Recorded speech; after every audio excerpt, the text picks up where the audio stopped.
सब इतना बचपन से ही चाहे सिखा देते हैं, फिर भी एक जीवन में हमें वो भाव मन के तब तक पूरी तरह से वो समर्पित भाव नहीं आता जब तक ये खुद मानवीय गुणों का सिर्फ उच्चारण नहीं करना, ये व्यवहार में जबरदस्ती न लाए पर खुद बने। प्यार करना नहीं, प्यार पहले बनना है। एक बार प्यार बन जाएंगे तो फिर वो शरीर, वो सोच, वो कर्म, वो बोल उसी दिशा में जाएंगे। ये विशाल निराकार से जुड़कर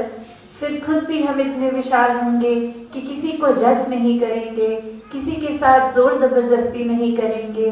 वरना अक्सर संसार में प्यार का ये लेबल देके बहुत ही एक हिंसा हो जाती है कि किसी घर के सदस्य को ही उदाहरण में देखें तो ये एक फोर्स आ जाता है कि अगर मुझसे प्यार है तो ये काम करना ही होगा। तो वहाँ कहाँ गया प्यार? ये तो कोई एक ऐसी बात है जो जबरदस्ती कराई जा रही है। अगर मुझसे प्यार है तो फिर ये नहीं, ये होगा।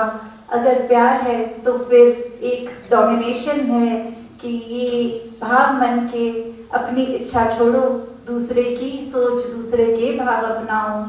तो ये तो कभी परिभाषा प्यार की रही ही नहीं, क्योंकि प्यार ने तो हमेशा एक समर्पण सिखाया है, चाहे वो संसार के लिए हो, परमात्मा के लिए हो। जब ये सौदा प्यार का इस परमात्मा के लिए ऐसा नहीं रहता कि शरीर में तकलीफ है, कोई जीवन कहीं रुक सा गया है, एक परमात्मा ये कुछ ठीक से जीवन नहीं चला रहा, एक जीवन जिस तरह, जिस टाइमलाइन से जैसा चलना चाहिए था वैसा नहीं हो रहा। वही मन फिर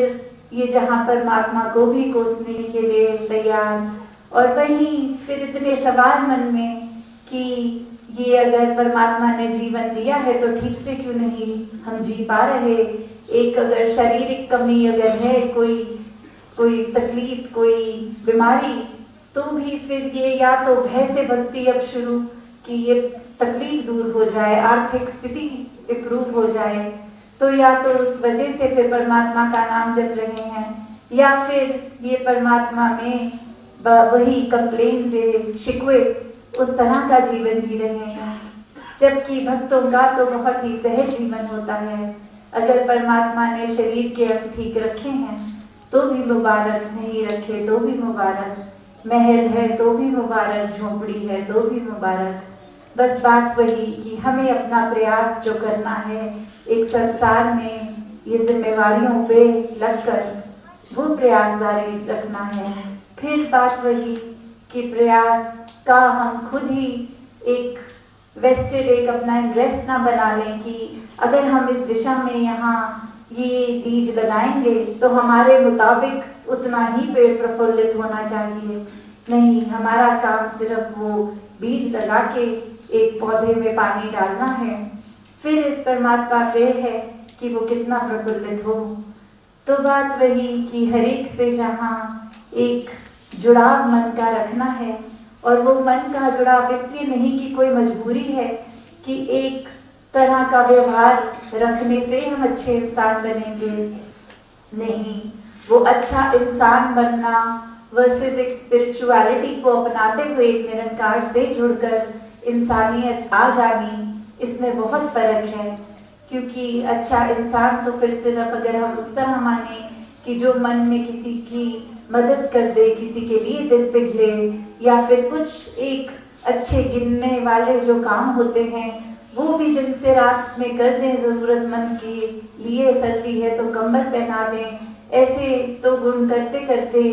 ये कहीं ना कहीं इन्हीं से बंध के मान लेते हैं कि जीवन में आए हैं तो अच्छाई ही कर रहे हैं, किसी का कुछ बुरा नहीं कर रहे, उसकी मदद करके, उसका सपोर्ट बन के, उसको कंफर्ट दे के। पर बात वही कि ये अच्छा इंसान बनकर भी ऐसी हरकत, एक आदत करके भी मन में क्या है क्या नहीं, हम सत्संग भी आ सकते हैं पर क्या पता क्या कारण है। हम इसलिए क्या आ रहे हैं कि एक आसपास वाले हमें देखें, हमारी प्रशंसा करें कि ये तो समय शुरू होने से पहले आ जाते हैं सत्संग, और अंत में भी सारा वाइंड अप करके जाते हैं, या फिर कोई इस वजह से भी आ जाता है कि एक कनेक्शंस बनेंगे, कोई हमें जानकार मिलेंगे, तो वो भी सही कारण नहीं है। और कैसे फिर अपने जीवन में कारण ही सत्संग आने का एक छोड़ देते हैं कि वो सही रीजन ना हो तो आने का भी कोई फायदा नहीं। और कैसे फिर एक इसके बिल्कुल अगर एक्सट्रीम बात की जाए तो अक्सर हम सत्संग से भी अपने भय को इतना जोड़ लेते हैं कि ओ आज किसी कारणवश अगर सत्संग मिस हो गई तो ये क्या होगा, अब ये कैसे हो गया, ये एक मन में उथल पुथल आ गई। तो बात वही कि सत्संग में आने का मन तो ये स्थिरता को प्राप्त करना है निराकार से जुड़ के। तो अगर कोई अपनी रिस्पॉन्सिबिलिटी की वजह से किसी कारण से अगर कभी सत्संग मिस भी हो रहा है तो हम वापस एंशियस होने लग गए कि आज का दिन कैसा जाएगा, आज तो सत्संग नहीं कर पाए, या फिर कुछ और रीजंस। तो फिर ये सत्संग में आके भी हमने सही कारण से सत्संग नहीं करी, क्योंकि जैसे पानी का काम प्यास बुझाना है, तो अगर वही हो गया कि एक बेसिक नेचर जो सत्संग से हमें मिलना था, एक मन की प्यास बुझने का, तो अगर वही एक इक्विलिब्रियम नहीं है तो फिर एक आदि सत्संग किसी कारणवश ना पहुंच के भी अगर बेचैनी है तो भी वो सत्संग लाभदायक कहाँ ही हम कर पाए, जो ना सत्संग करने के समय में भी चिंता ही आ गई।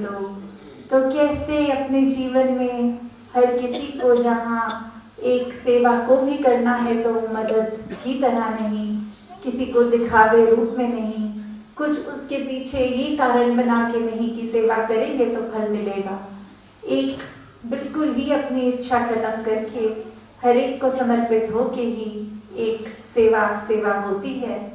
एक सुमिरन भी फिर बात वही कि चाहे शब्द रूप तो ये है कि तू ही निराकार, मैं तेरी शरण मुझे बख्श लो, पर वो बात वही कि एक ये और एक